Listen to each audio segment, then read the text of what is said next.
Hey there, it's Shelly Peters with LPT Realty. I am here today with Matt Nolan of Community Choice Credit Union. Thanks so much for joining me today. Not a problem. Thanks for having me. Absolutely. Well, who better to talk to about mortgages?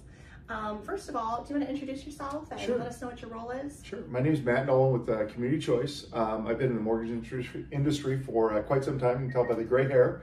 But joined Community Choice probably about 6 or 8 months ago. And it's been a great experience up till now, and excited to offer great rates to local people. That's great.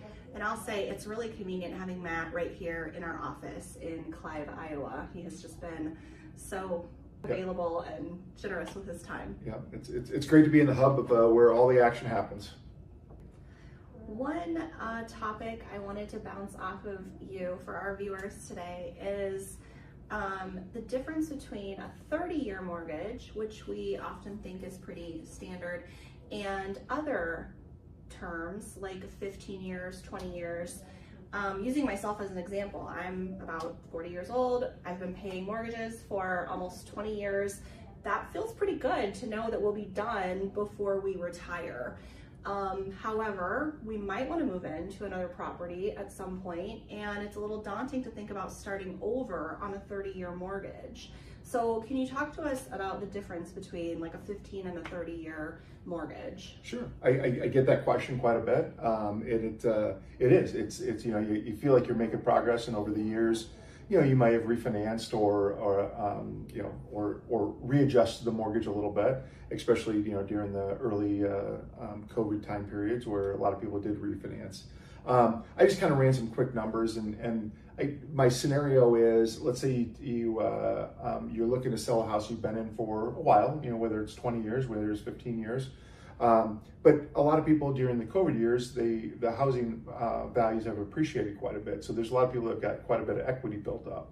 So my example would be, let's say you wanted to buy a $600,000 house, but you've got $300,000 in equity on a previous house. And nobody really necessarily wants to turn around and hit that reset button to go back to a 30-year, because people are doing the math and taking the current age and saying 30 years down the road. So let's just say that you've got $300,000 worth of equity in your current house, and you want to buy a $600,000 house. But the idea of going to a 30-year just kind of scares you a little bit. Just to give you an idea what the payment would be, we're just talking principal and interest. We're not talking tax and insurance. But on a $600,000 house, $300,000 down at a 30-year mortgage, you're looking at about $1,727 is what I came up with the payment. Current rate right now is at 5.625. That's as of January 16th. And you could usually save about 0.5% if you go to a 15-year mortgage. But obviously you're paying quite a bit less interest over that course of that time period. So let's say that you still had the same scenario: $600,000 purchase, $300,000 down at a 15-year mortgage by shaving 0.5% off. That payment does jump, but it jumps up to $23.92. Okay. So you're looking at roughly about $600-ish difference in payment, but again, you're shortening your term to a 15-year, and that call it $1,400 is maybe similar to what you're paying now.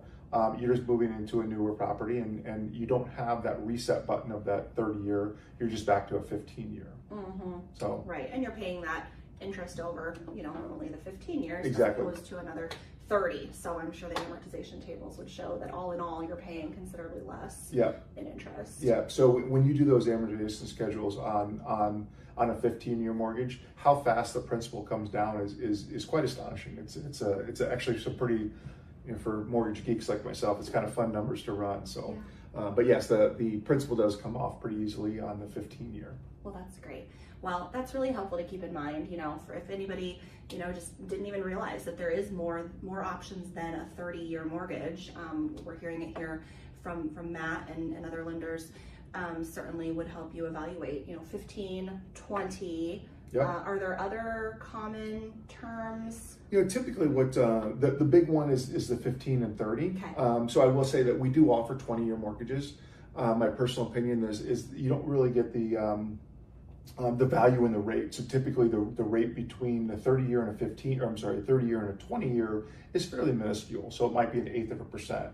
If you can get that extra 5 years down, so if you get down to the 15-year, you do get typically close to a 0.5% difference in the rate. So I do try to everyone's going to be a little bit different. You can always pay extra. So that's another key is you can always pay extra. But I do like to get, if we can get close to that 15-year, I'd like to get down to that 15. Excellent. Okay. Well, thank you very much. Not a problem. Thanks for your time. And if we wanted to look at current mortgage rates, is there a website that we can look those up at? I do. I've got unbankwithmattnolan.com. If you click on that, it takes you right, and you can fill out an application there. But if you're not to that point in time, you can definitely check our current rates. We do update that on a daily basis. Perfect. And of course, if any of my viewers are thinking about buying, selling, or investing in property, I'd be honored to help you out. So feel free to share this video and contact me today.